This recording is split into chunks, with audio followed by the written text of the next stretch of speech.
About midnight, Paul and Silas were praying and singing hymns to God, and the other prisoners were listening to them. Suddenly, there was such a violent earthquake that the foundations of the prison were shaken. At once, all the prison doors flew open, and everybody's chains came loose.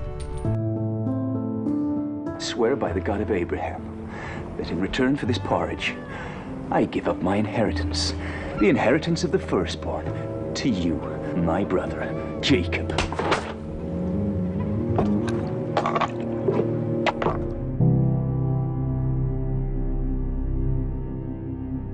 For thus saith the Lord God of Israel, the barrel of meal shall not waste, neither shall the cruse of oil fail, until the day that the Lord sendeth rain upon the earth.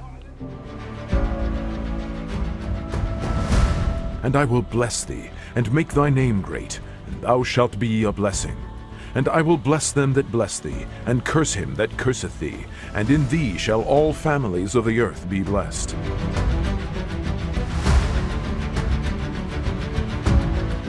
Take the stone away. He has been buried 4 days. Didn't I tell you that you would see God's glory if you believe? Lazarus! Come out!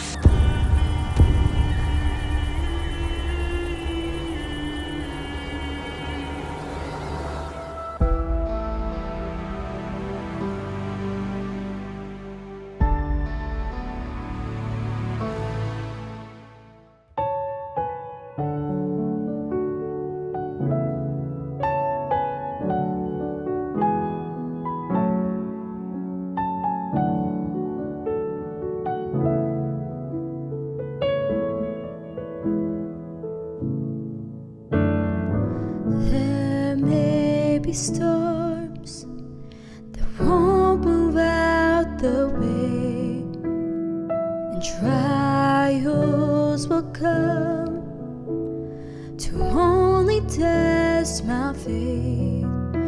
What I've learned about your favor, your mercy and your grace, is they go on forever. They're sufficient for today. When I'm worried about tomorrow, I won't be overwhelmed. And the burdens that I've carried, I will choose to lay them down. 'Cause what I've learned about your favor, your mercy and your grace, they go on forever. They're sufficient for today. Hallelujah, hallelujah, hallelujah. It's sufficient for today.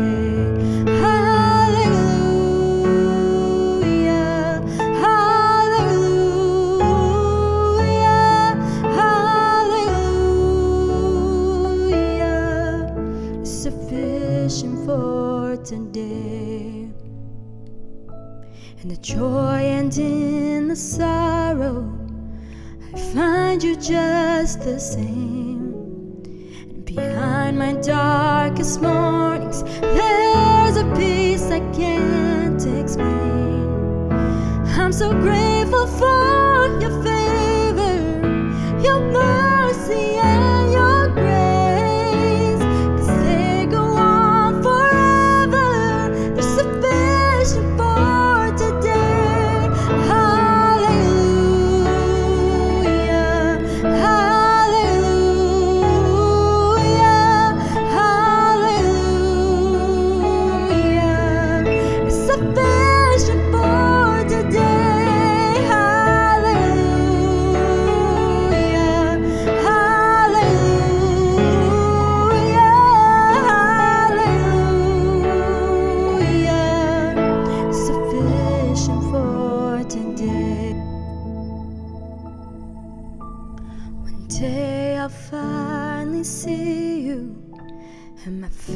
Will be my sight, and all my present sufferings will be gone and left behind.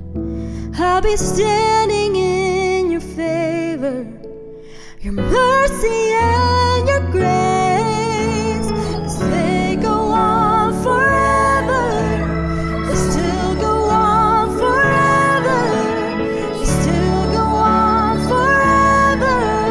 Oh, glory to your name. Hallelujah, hallelujah, hallelujah. Oh, glory to your name. Hallelujah, hallelujah,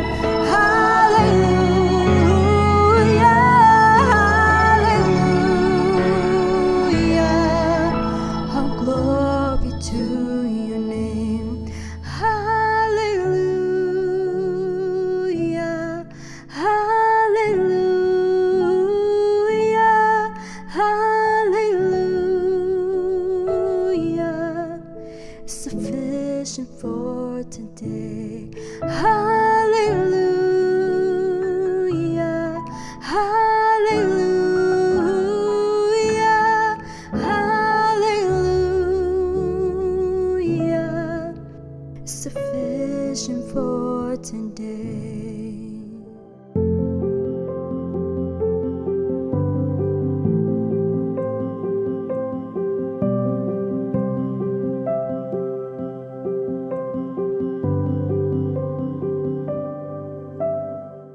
Shalom Bapak Ibu semua, kita sampai kepada minggu ketiga bulan Maret, 16 Maret 2025 dan masih dalam seri khotbah berkat ilahi.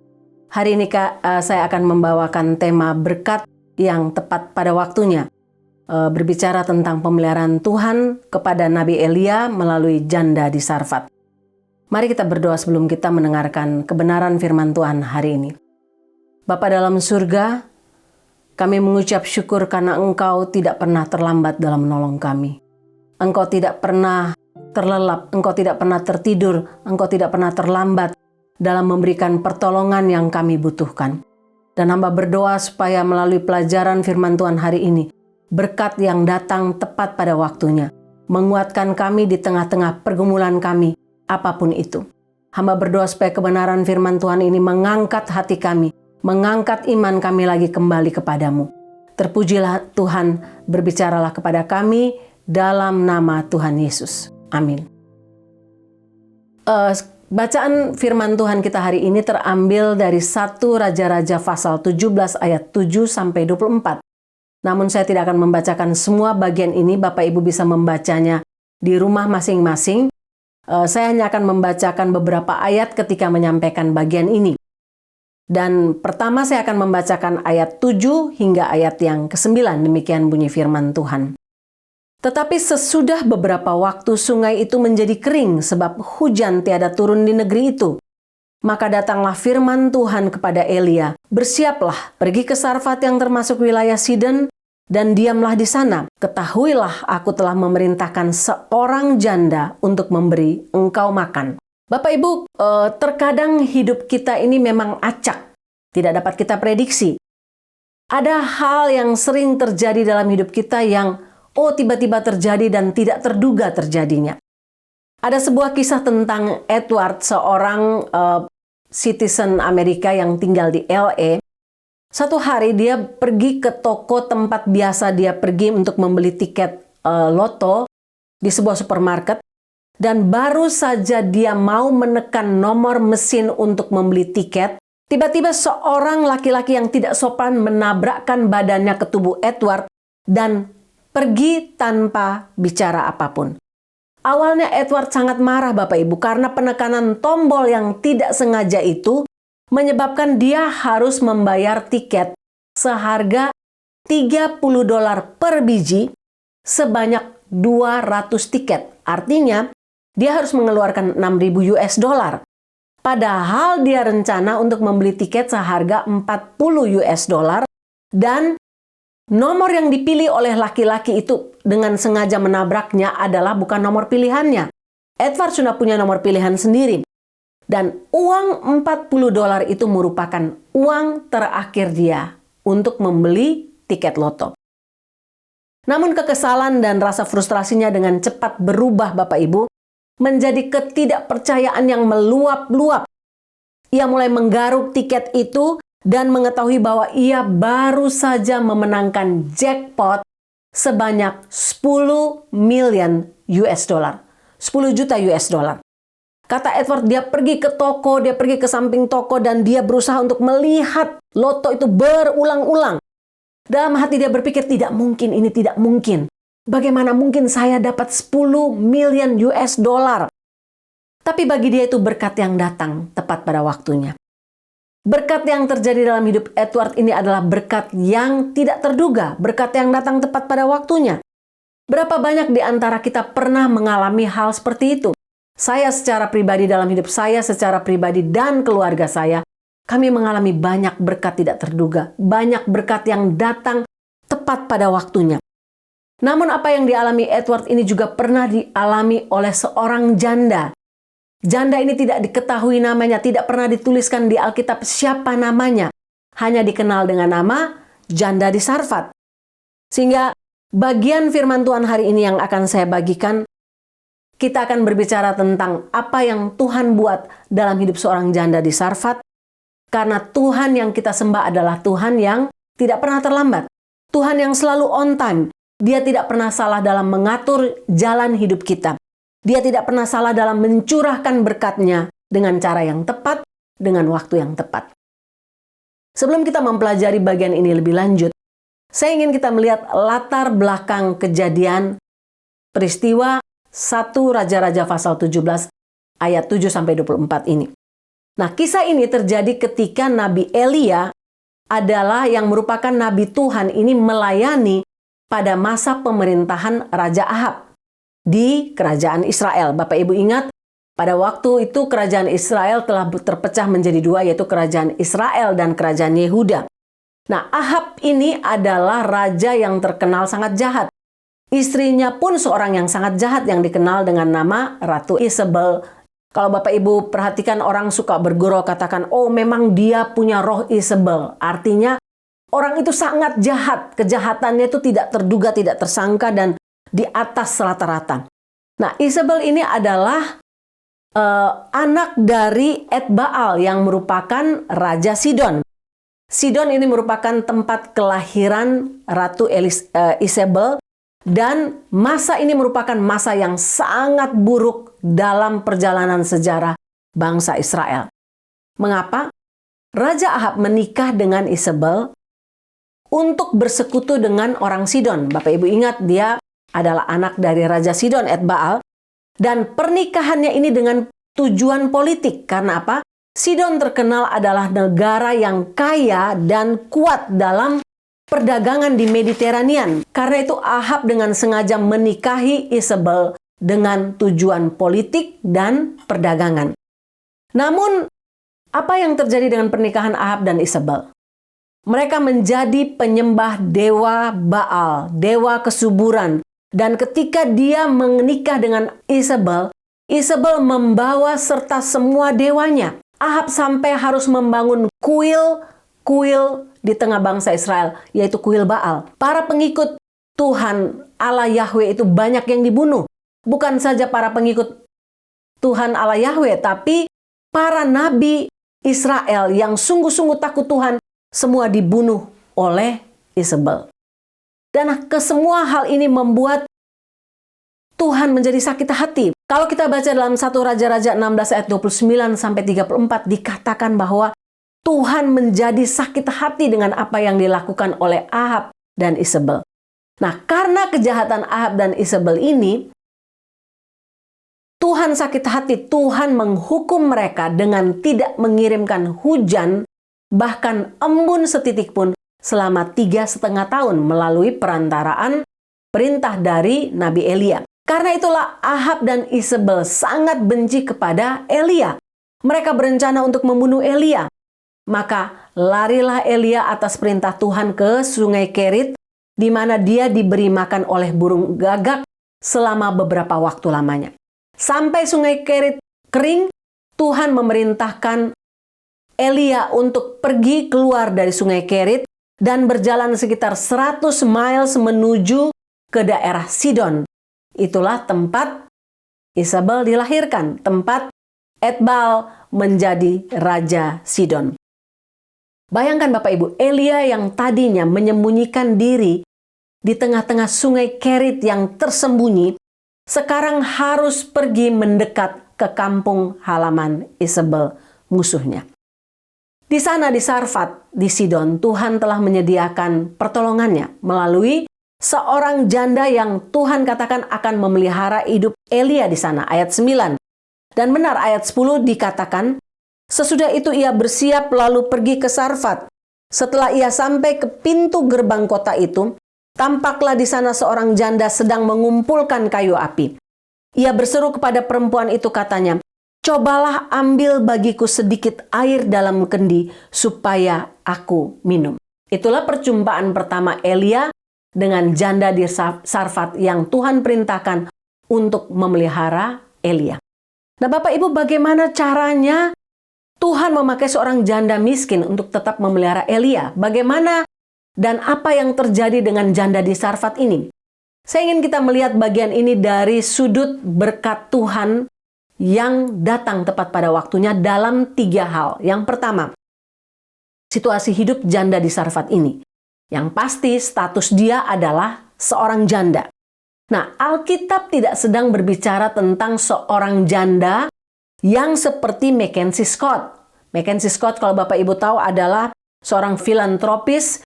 Dia adalah mantan istri dari Jeff Bezos, pemilik atau pendiri Amazon.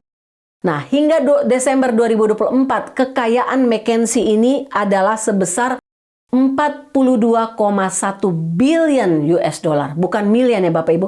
42,1 billion US dollar. Artinya, dia janda yang kaya raya. Nah, Tuhan sedang berbicara bukan janda seperti Mackenzie. Tapi janda ini adalah seorang janda yang sangat miskin, yang berada dalam posisi ekonomi yang sangat lemah, terutama di masa 3000 tahun yang lalu. Nah, Becker's Bible Dictionary memberikan gambaran yang baik tentang janda di Sarfat ini. Dia katakan begini, kehilangan seorang suami dalam zaman kuno biasanya merupakan tragedi sosial dan ekonomi. Dalam budaya yang umumnya patriark, kematian seorang suami biasanya juga berarti kematian budaya. Untuk menunjukkan perubahan statusnya, dia mungkin harus mengenakan pakaian yang berbeda dan seringkali tinggal di tanah tidak bertuan. Dia telah meninggalkan keluarganya dan setelah kematian suaminya, ikatan dengan keluarga suaminya menjadi renggang.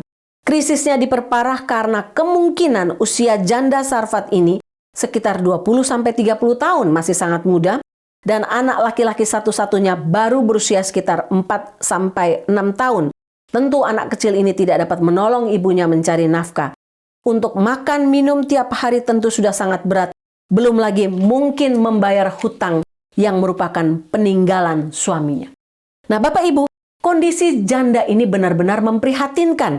Dan itulah yang diberitahukan kepada Elia dalam ayat yang ke-12. Perempuan itu menjawab waktu Elia meminta makanan kepada dia. Demi Allahmu yang hidup, sesungguhnya tidak ada roti padaku sedikit pun kecuali segenggam tepung dalam tempayan dan sedikit minyak dalam buli-buli. Dan sekarang aku sedang mengumpulkan 2-3 potong kayu api. Kemudian aku mau pulang dan mengolahnya bagiku dan bagi anakku. Dan setelah kami memakannya, maka kami akan mati. Bapak Ibu bicara soal janda ini, Bapak Ibu sudah lihat bagaimana kondisi janda 3000 tahun yang lalu. Di tengah-tengah krisis ekonomi yang sangat besar. Tengah-tengah kelaparan dunia yang melanda daerah tempat dia tinggal. Janda ini berada di ujung pengharapan Bapak Ibu. Dia katakan, setelah kami makan roti terakhir kami akan mati. Dan kalimat ini bukan mengada-ada atau terlalu berlebihan. Dia tidak memakai bahasa hiperbola. Sama sekali tidak. Kalimat ini menunjukkan kejujuran hati dia yang sedang berada dalam keadaan putus asa. Sebagai seorang ibu, kalau saya buat makanan ini makanan terakhir saya dan anak saya. Sesudah itu saya dan anak saya, kami akan mati. Dan janda ini bukan janda yang percaya kepada Allah Yahweh, Bapak Ibu. kemungkinan besar dia seperti orang Sidon lainnya yang adalah penyembah Baal. Apa yang kita belajar dari bagian ini? Pernahkah kita berada dalam posisi seperti janda ini? Kita berada di ujung tanduk, artinya hopeless. Kita tidak punya pengharapan lagi. Mungkin kita tidak miskin, tapi kita punya pergumulan demi pergumulan yang rasanya Tuhan, saya tidak sanggup lagi menanggungnya. Tidak ada harapan untuk persoalan saya ini. Atau mungkin secara finansial kita sedang struggle. Kita mungkin tidak punya pekerjaan yang tetap, tidak punya penghasilan yang tetap. Kita mungkin tinggal seperti janda ini di atas tanah tidak bertuan. Punya makanan terakhir yang sesudah kita makan, kita akan mati. Dan kita tidak bisa bergantung kepada siapapun. Bapak Ibu, berat memang. Saya nggak tahu dengan persoalan Bapak Ibu. Mungkin sedang berhadapan dengan persoalan yang sangat berat dan bertubi-tubi. Rasanya tidak ada harapan lagi. Mau mati saja rasanya. Jika ya, maka firman Tuhan ini adalah jawaban untuk Bapak Ibu yang sedang dalam pergumulan yang berat. Yang kedua, apa yang kita belajar dari janda di Sarfat ini? Yang kedua, kita lihat janda di Sarfat ini adalah seorang janda yang punya iman luar biasa. Tadi saya katakan bahwa dia kemungkinan adalah pengikut penyembahan berhala Baal. Karena kebanyakan orang di Sidon hidup dalam penyembahan berhala terhadap Baal. Tapi kenapa Tuhan memilih janda di Sarfat ini untuk melakukan pelayanan khusus kepada seorang hamba Tuhan yang terkenal? Kepada Nabi Elia. Untuk memelihara hidup Nabi Elia. Elia disuruh pergi kepada janda ini untuk dipelihara dan diberi makan oleh janda miskin ini. Dan kita tahu sekali lagi janda ini bukan janda yang percaya kepada Allah Yahweh. Dalam ayat 10b dikatakan demikian. Ia berseru kepada perempuan itu katanya, "Cobalah ambil bagiku sedikit air dalam kendi supaya aku minum." Ketika perempuan itu pergi mengambilnya, ia berseru lagi, "Cobalah ambil juga bagiku sepotong roti." Bapak Ibu, kira-kira Tuhan tahu nggak sih kalau janda ini janda miskin? Mungkin di antara janda-janda lain yang hidup di daerah Sidon, dia adalah janda yang termiskin. Punya anak kecil yang tidak bisa menolong dia. Hidup mungkin ditinggal oleh suami yang punya hutang. Tinggal di tanah tidak bertuan. Tidak punya pekerjaan. Tidak punya siapa-siapa. Bapak Ibu, apakah Elia juga tidak tahu situasi janda pada umumnya pada masa itu 3000 tahun yang lalu? Rata-rata semua janda adalah orang susah. Tidak ada hujan, tidak ada embun. Selama 3,5 tahun, pertanian macet. Makanan sulit didapat, bahaya kelaparan meliputi seluruh negeri itu. Tentu Tuhan tahu dan tentu Elia pun tahu. Tapi yang menarik adalah perempuan kafir ini memiliki iman yang luar biasa kepada Allah Yahweh. Mengapa saya berani mengatakan bahwa janda di Sarfat ini memiliki iman kepada Allah Yahweh? Coba kita baca pasal 17 ayat 14. Sebab beginilah firman Tuhan Allah Israel. Tepung dalam tempayan itu tidak akan habis dan minyak dalam buli-buli itu pun tidak akan berkurang sampai pada waktu Tuhan memberi hujan ke atas muka bumi. Lalu pergilah perempuan itu dan berbuat seperti apa yang dikatakan Elia. Bapak Ibu lihat, mengapa saya katakan janda di Sarfat ini walaupun bukan orang yang percaya kepada Allah Yahweh, namun dia memiliki iman kepada Allah Yahweh. Ketika Elia mengatakan, sebab beginilah firman Tuhan, janda ini mendengarkan dengan baik-baik. Perkataan ini tidak datang dari seorang manusia, tapi datang dari firman Tuhan Allah Israel. Nah, Bapak Ibu, saya percaya bahwa janda di Sarfat ini sudah mendengar perbuatan-perbuatan Tuhan dari apa kata orang tentang siapakah Allah Israel. Dan sekarang dia melihat dengan mata kepala sendiri, bertemu dengan Nabi Elia yang juga terkenal. Nabi Elia yang selalu melakukan berbagai mujizat. Dia tahu bahwa Allah Israel tidak sama dengan Baal yang disembahnya. Dia tahu bahwa Tuhan sendiri yang menahan hujan dan embun selama bertahun-tahun di negeri itu. Setelah dia mendengar jaminan nama Allah Israel, janda itu berbuat seperti yang diperintahkan oleh Elia. Dalam ayat yang ke-15 dikatakan, pergilah perempuan itu berbuat seperti yang dikatakan Elia. Bapak Ibu, itulah yang disebut dengan iman. Tuhan Yesus sendiri mengutip tentang janda di Sarfat dalam Lukas 4 ayat 26 yang menunjukkan bahwa Tuhan sendiri memilih janda ini sebagai alatnya. Tuhan melihat jauh ke kedalaman hati janda di Sarfat ini. Dan itulah yang disebut iman. Iman artinya kamu percaya sebelum kamu melihat buktinya. Percaya sebelum kamu tahu apa yang akan terjadi di depan. Dan janda di Sarfat itu melihat bukti imannya kepada Tuhan, Allah Israel. Dalam ayat berikut tertulis ayat 15b, maka perempuan itu dan dia serta anak perempuan itu mendapat makan beberapa waktu lamanya. Tepung dalam tempayan itu tidak habis, dan minyak dalam buli-buli itu tidak berkurang seperti firman Tuhan yang diucapkannya dengan perantaraan Elia. Bapak Ibu, banyak kali kita tidak punya iman karena kita mau, oh saya mau lihat dulu. Kalau saya sudah lihat dulu baru saya percaya. Itu bukan iman Bapak Ibu. Seperti yang terjadi dengan Thomas. Bapak Ibu ingat Yohanes pasal 20 ayat 29. Tuhan Yesus katakan, berbahagialah mereka yang tidak melihat namun percaya. Nah, janda di Sarfat ini menunjukkan iman seperti itu. Dia tidak melihat buktinya, tapi dia percaya. Dia pergi mempersiapkan roti bagi dia, bagi anaknya, dan bagi Elia. Dan dia melihat buktinya. Tuhan mengutus Elia kepada orang yang hancur, yang dalam kehancurannya tidak mampu memenuhi kebutuhannya sendiri. Tuhan tidak mengutus Elia kepada orang kaya, kepada janda kaya yang memiliki banyak perbekalan. Tapi kepada seorang janda miskin yang hanya punya segenggam tepung dan sedikit minyak lagi. Kalau Elia dikirim kepada janda yang kaya atau kepada orang kaya yang punya perbekalan yang banyak, tentu kita tidak melihat iman, kita tidak melihat mujizat terjadi. Kita tidak melihat bagaimana Tuhan memelihara berkat yang diberikan tepat pada waktunya. Artinya apa Bapak Ibu? Kita belajar ini adalah cara Tuhan menyediakan kebutuhan umatnya sepanjang sejarah manusia, sepanjang sejarah Alkitab sampai detik ini. Bapak Ibu akan melihat bagaimana Tuhan memelihara orang-orang yang punya iman kepada Tuhan.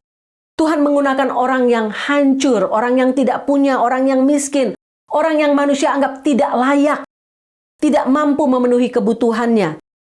Orang-orang tersebut seringkali dipakai oleh Tuhan. Karena apa? Dari situlah Tuhan menunjukkan kuasanya dan menerima kemuliaannya. Bapak Ibu, janda itu melihat buah imannya, buah ketaatannya terhadap perintah Tuhan dan terhadap perintah seorang hamba Tuhan, Elia. Mereka hidup bersama-sama, mereka hidup secara simbiosis. Elia memberikan perintah itu dan dia hidup dari iman janda itu ketika segenggam tepung dan sedikit minyak dalam buli-buli memelihara hidup mereka sampai masa kelaparan berakhir. Bapak Ibu, kadang-kadang Tuhan mengizinkan masalah terjadi dalam hidup kita untuk membawa kita kepada titik di mana kita berserah total.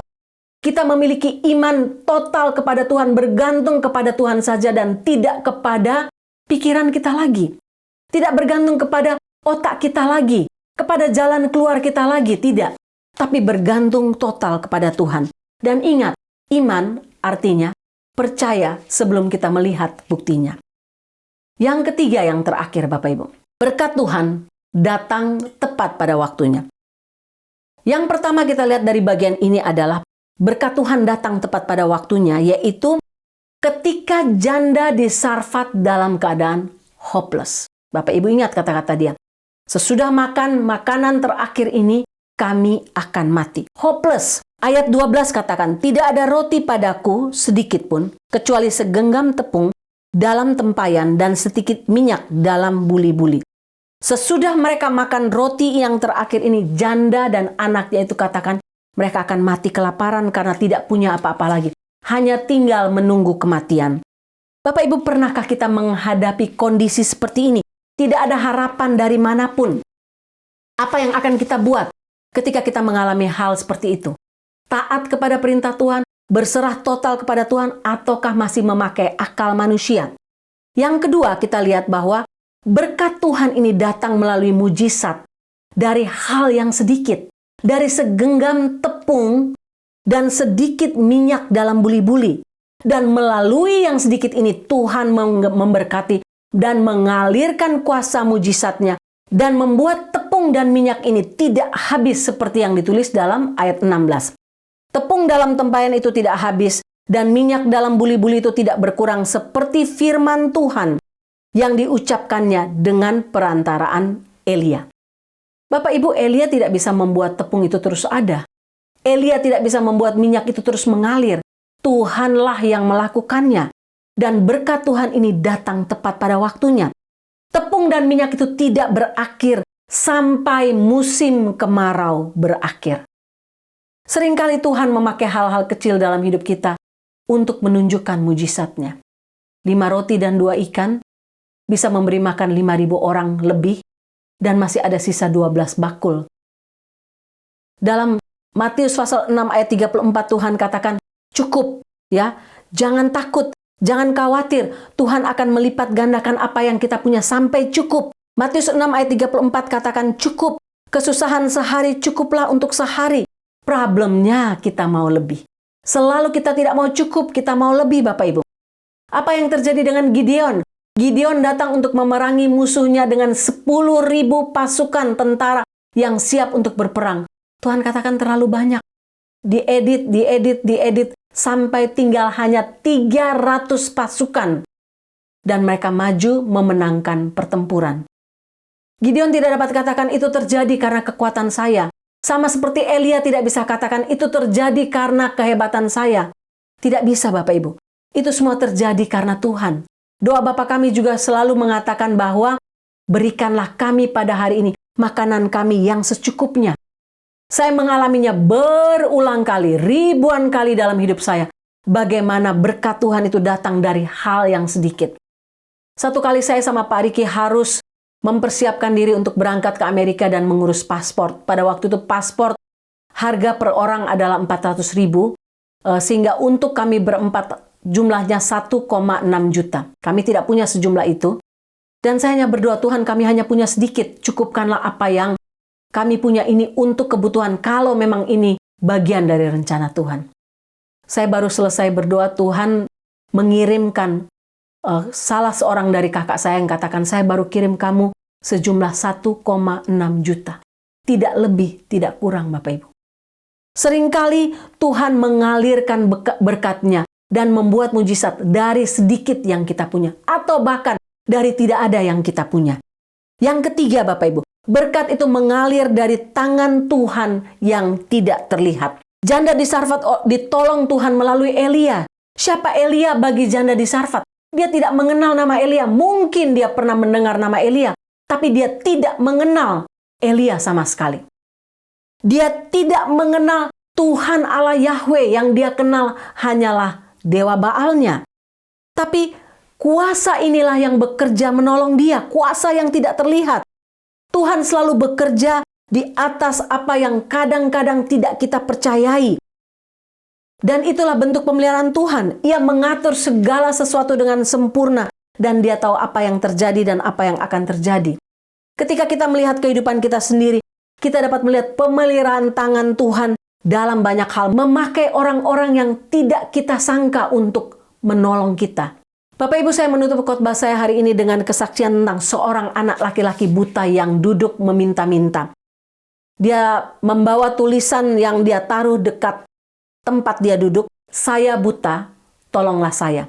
Dan dia taruh topi dia di situ untuk tempat orang menaruh uang.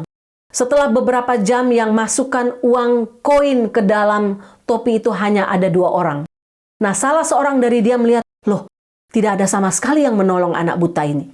Sehingga dia mengambil kertas itu dan mengganti dengan tulisan lain.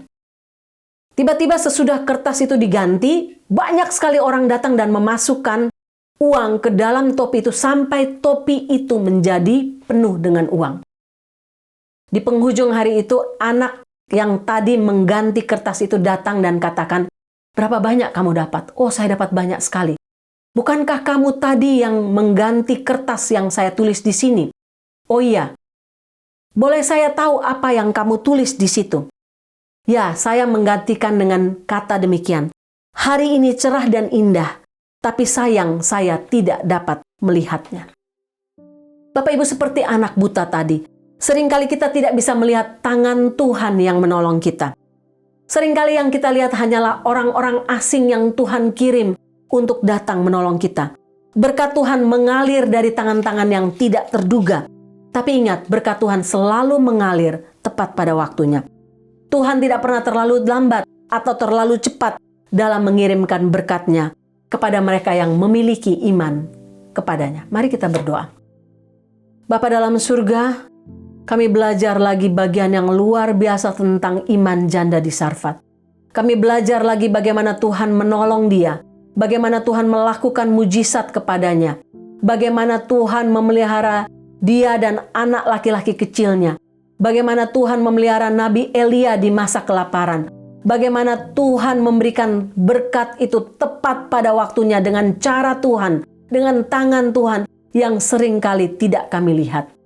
Kami berdoa supaya berikanlah kami iman janda di Sarfat ini. Iman yang kecil, tapi yang mempercayai Allah yang besar. Sehingga kami boleh melihat bukti iman kami dalam seluruh hidup kami. Hamba berdoa untuk Bapak Ibu yang mungkin saat ini sedang bergumul dengan banyak persoalan, dengan banyak masalah yang mungkin datang bertubi-tubi. Saat ini mungkin Bapak Ibu sedang berada dalam ujung tanduk, tidak mampu berbuat apa-apa, hopeless, tidak punya jalan keluar. Tuhan, kami berdoa supaya dengan iman kecil kami, buatlah mujizat-Mu. Berikanlah berkat-Mu yang tidak terduga. Berkat-Mu yang datang tepat pada waktunya. Karena kami percaya Engkau tidak pernah terlambat, bahkan tidak pernah terlalu cepat dalam menolong kami. Terpujilah nama-Mu Tuhan, dalam nama Tuhan Yesus. Amin.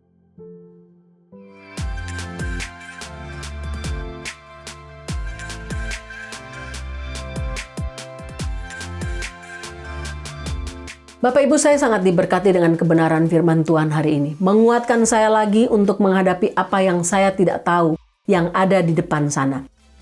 Mari kita menundukkan kepala kita dan mengangkat hati kita dan menerima berkat Tuhan. Tuhan memberkati engkau dan melindungi engkau. Tuhan menyinari engkau dengan wajah-Nya dan memberi engkau kasih karunia. Tuhan menghadapkan wajah-Nya kepadamu dan memberi engkau damai sejahtera.